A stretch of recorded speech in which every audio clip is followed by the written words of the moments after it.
Hello, Tiger Scouts. So this is your Tigers in the Wild lesson.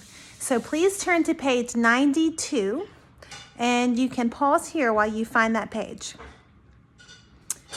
Okay, so today we're going to learn about what you need to go on a hike. So we're going to talk about the 6 essential things that a Cub Scout needs to go on a hike. And you're going to collect these things and put them in a backpack so that when we go on a hike on Saturday or when you go on a hike with your parents, you'll have these things, okay? So first thing we're going to do is look at the stack that I have, and you'll tell me what you think. We'll tell your parents what you think is important here. So let's see. We have a water bottle. We have a mallet. We have a snack that won't go bad. We have a handy whistle. We have a remote control. You never know when you'll run into a television. We have a flashlight that we checked and it works. And then we have a hat and some sunblock to protect us from the sun. So take a minute with your parents and I want you to look at this selection and tell me what you think we don't need to take with us. So take a look again and pause it and tell your parents what you don't think you need. I bet you got that correct. You don't need this, do you? There shouldn't be a TV on your hike. Very good. And also, this heavy mallet, you want to lug this on a hike? No. Could it be useful? Yes. But is it essential? No. Let's go over what is essential. What's this? That's right, a water bottle. Do you need water? Yes. If you get dehydrated on a hike, that could be very dangerous. So you'll fill up your water bottle and make sure you bring that. Here's another thing that you need. What is this? This is a non-perishable snack, something that'll give you energy that won't go bad in your backpack. What would be an example of something that would not be good to take? Yes, yogurt would be a bad idea. A jar of milk, also not the best options. Why? Yes, they could go bad. Will this go bad in your backpack? No. Okay, so you can have fun with your parents and come up with some snacks that you would enjoy. Trail mix, peanuts, so many options, but something that'll give you energy and that won't go bad and that isn't very heavy. Here is something else that would be very helpful on a hike, and you need to get one of these. I believe this one is a toy one, but they have lots of ones even at the BX that have a little compass in them or other little tools that you could use. I think one even has a thermometer. This is important because if you get lost and you're looking for help, if you're hollering, I'm lost, help me or something, what's going to get tired? Your voice, yes. So, and can you hear you screaming far away? Well, if you're in your house, then I'm sure your parents are pretty certain that you're pretty loud. But if you're in the middle of the woods and you're far away, your voice doesn't carry so far. But the whistle doesn't take very much energy to blow. And if you blow 3 short tweets, then that is a sign for need help. So instead of wasting your voice screaming, you can do 3 tweets every so often, and then somebody can probably find you. All right, here's something else that's very important, especially right now. Maybe you go out on a hike and you leave around 4 o'clock, and then maybe you get lost, or it takes longer than you expect to get back. Well, does it get dark sooner now? It does. So being in the middle of the woods during the day is one thing, or on a path during the day is one thing. But if it gets dark, it may be difficult to find the markers or to find your way home. So you can use this flashlight to find your way home. Also, you can use it to signal for help. So important to have a flashlight. This is a large one. You do not need a very large flashlight. A small one will do. Okay, there's one more thing. What did we forget? Yes, it was the hat and the sunblock. Okay, so what are these for? What do these protect you from? That's right, the sun. Because the sun can cause what if you have fair skin?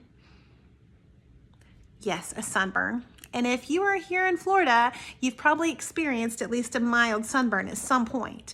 So it's good to wear your hat. Boy Scouts thankfully provides that. And putting some sunblock on your T-zones and on your arms and legs or anything exposed will prevent you from getting hurt by the sun, because that's very unpleasant and can ruin a good day.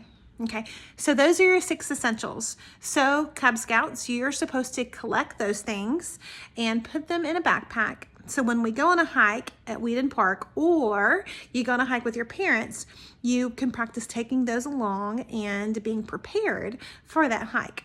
Okay, so if you look at page 92, we just did number 1.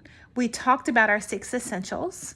And then we'll go on a hike, which will be number 2.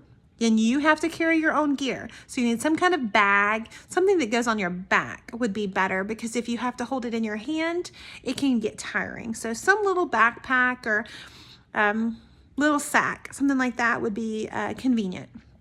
And then number 3, we're going to talk about the outdoor code and to leave no trace principles. We're going to do that when we're at Weeden Park. So parents, if you go on a hike with your kids, if you are in your manual, the kids manual, I'm not sure, well, it's in the appendix of my guide, but you need to go over the outdoor code, which is, as an American, I will do my best to, 1, be clean in my outdoor manners. So don't drop your trash or leave your water bottle laying around, because that's not very clean. Be careful with fire. If you happen to make a fire for food or boiling water or something, you need to put it out and be careful with it. Number 3, be considerate in the outdoors. Everyone's outside trying to enjoy the wilderness together, so you shouldn't do things that are going to disrupt other people. And number 4, be conservative minded, meaning that this wonderful world that we have is the only one we have. So take care of it. Don't destroy things. Don't do something that will ruin the environment for other people. So that's the outdoor code. And the next thing is the leave no trace principle for children.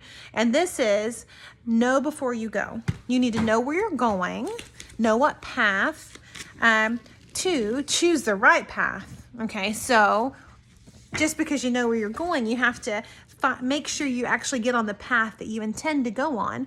Like when we go to Weeden Park, there's many trails, and I will select the one we're going to go on, but I need to read the signs to make sure we're going on the right one. Or we could, instead of going on a 1-mile trail, we could get on a 4-mile one, and that would be unpleasant for some little legs. Okay? Trash your trash. So if you have trash, you need to carry it out of the wilderness with you and put it in a proper place. Either take it home or put it in a trash can. Leave what you find. Now, you might find some cool things in the woods. You're not supposed to take them, okay? The rocks belong where the rocks live, because maybe a snail lives underneath that, or a little bug, or maybe that stick is something that a termite was eating on, or an acorn is what the squirrel would eat. So you have to leave what you find there, because the critters need those things for their environment and their food.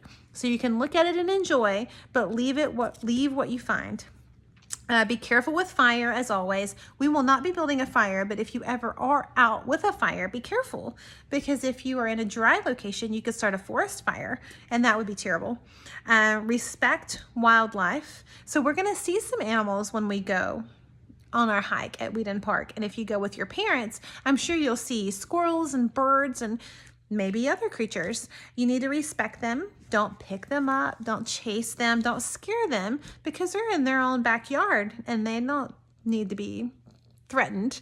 And then be kind to others and to visitors. So be kind to everyone you're around. You are You are an important part of Cub Scouts, and you are represent all of us. So you need to make sure that you are being a great representation of our team. Okay, you got that?